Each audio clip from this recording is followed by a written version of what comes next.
អ្នកប្រើប្រាស់រថយន្តឧស្សាហ៍ពិនិត្យចំណុចទាំងនេះជៀសវាងមានបញ្ហារត់រកជាញឹកញាប់អ្នកដែលមានរថយន្តប្រើប្រាស់ភាគច្រើនតែងតែមិនសូវខ្វាយខ្វល់ពីរឿងដែលធ្វើឲ្យរថយន្តមានបញ្ហា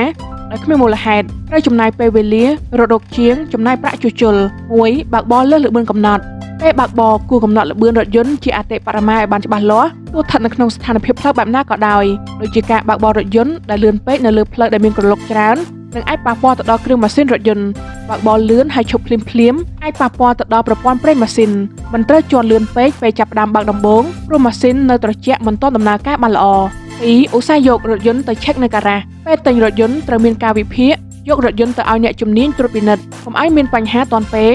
ជាពិសេសនៅពេលបើកបរប្រសិនបើមានលោកសញ្ញាឆែកគួរយករថយន្តទៅពិនិត្យជាបន្ទាន់ព្រោះអាចមានបញ្ហាត្រង់ចំណុចណាមួយដែលអ្នកមិនអាចមើលឃើញនឹងភ្នែកទទេ 3. ពិនិត្យកង់ប្រព័ន្ធហ្វ្រាំងនិងប្តូរប្រេងម៉ាស៊ីនត្រូវពិនិត្យសម្បកកង់ជាប្រចាំកុំឲ្យមានបញ្ហាទាន់ព្រោះក្រៅពីចំណាយទៅលើការជួសជុលប្តូរថ្មីវាអាចបង្កឲ្យមានបញ្ហាពេលបើកបរត្រួតពិនិត្យមើលកម្រិតប្រេងម៉ាស៊ីនជាតិរំអិលឧស្សាហ៍ប្តូរប្រេងដោយផ្អែកទៅលើការវិភាគឬចម្ងាយគីឡូដែលអ្នកបានប្រើប្រាស់ប្រេងអំព្រីយ៉ាកុំឲ្យអស់ជៀសវាងមានបញ្ហាពេលកំពុងបើកបរ 4. ឧស្សាហ៍លាងសម្អាតមិនត្រូវទុករថយន្តរហូតដល់ប្រឡាក់ខ្លាំងមានធូលីដីឡើងក្រាស់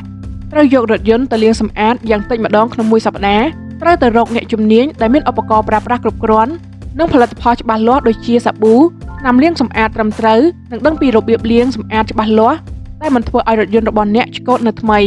និងមានសោភ័ណភាពពេលបើកបររក្សាគ្រឿងបង្គុំរថយន្តនៅរឹងមាំលើពីនេះអ្នកគួរតែយករថយន្តទៅប៉ូលាឲ្យបាន2 ដងក្នុងមួយឆ្នាំដើម្បីរក្សាទឹកថ្នាំនៅស្អាតល្អ